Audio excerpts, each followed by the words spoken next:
I'm James Heaney, and this is Brief News Brief. Trump was able to use his signature line this week while trimming the fat from his transition team. On Tuesday's show, we discussed that crazy Pizzagate thing.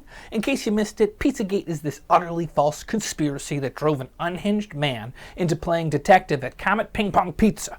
Michael G. Flynn of Trump's transition team tweeted just hours after this shooting. Until hashtag Pizzagate proven to be false, it'll remain a story. The left seems to forget hashtag Podesta emails and the many coincidences tied to it. Shortly after this came to light, Trump made a call I think we could all stand behind. He told Flynn, "You're fired."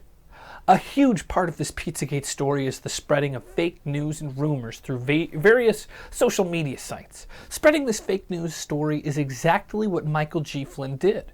Furthermore, this Pizzagate spreader was in the process of getting national security clearance. Why?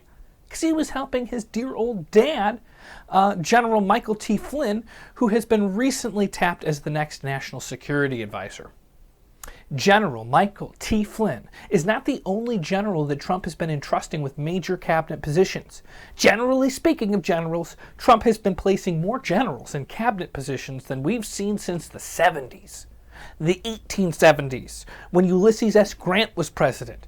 So far, we have former Lieutenant Michael T. Flynn, General Michael T. Flynn, as National Security Advisor, Mad Dog Mattis as Secretary of Defense, and retired Marine General John Kelly as Homeland Security. Trump is also seriously considering David Petraeus as his Secretary of State. In general, this is a very uncommon approach from a democratically elected leader. When Grant was president, we had just come out of a civil war. So everyone was at war. It was the Civil War. If you were an American, you were at war. Not Twitter war, we're talking hand-to-hand combat war. And when I say hand-to-hand combat, I actually mean gun-to-gun combat. It was the Civil War. Megyn Kelly of Fox News spoke to NPR this week about her experiences with President-elect Donald Trump.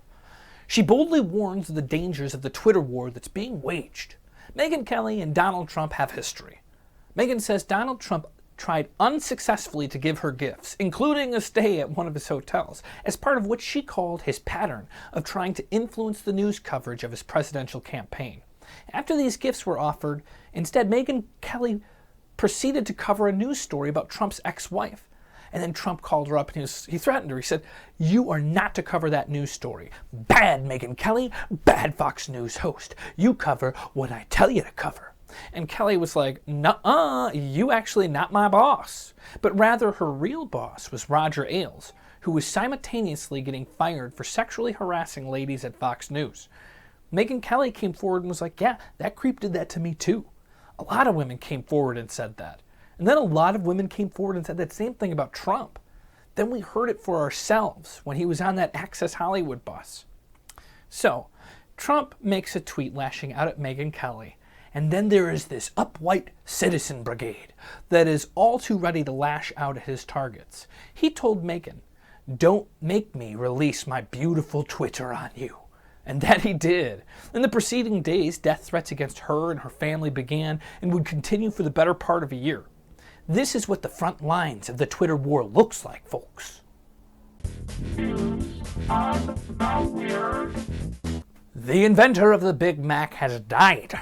One of McDonald's first franchisors, Jim Delegati of Pennsylvania, doubled down in 1967 by adding an extra patty, lettuce, cheese, pickles, and onions to a standard hamburger, and then drenched it in secret sauce.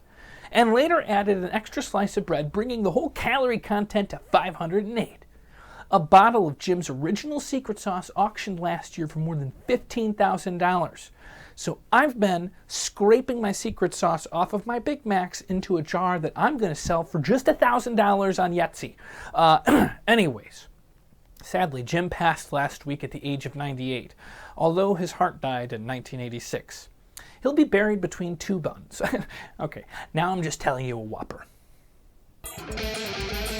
It's poll tally time. So, let's check in. How many of you guys have checked out Earth Engine? Not the majority. 62% of you said no. You got to check it out. I mean, we're already having our space and privacy invaded by Google cameras. take advantage of it and look at the world. Would you eat a ham dog? Yeah, you would. You'd put that in your mouth.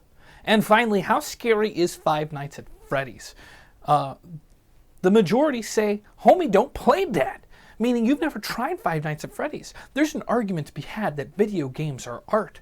And if video games are art, then Five Nights at Freddy's is a Mona Lisa. And finally, we have some new polls. The first one is brought right from a viewer. T1000 is correct. For years we've been wondering this, and we'll finally get to the bottom. Is this real life, or is this just fantasy? And secondly, what do you think of our new background? Do you like it? We might rotate them, we might keep it the same, but we want to hear if you like this one, because we know red was a little tough on the eyes. And finally, what's in the secret sauce?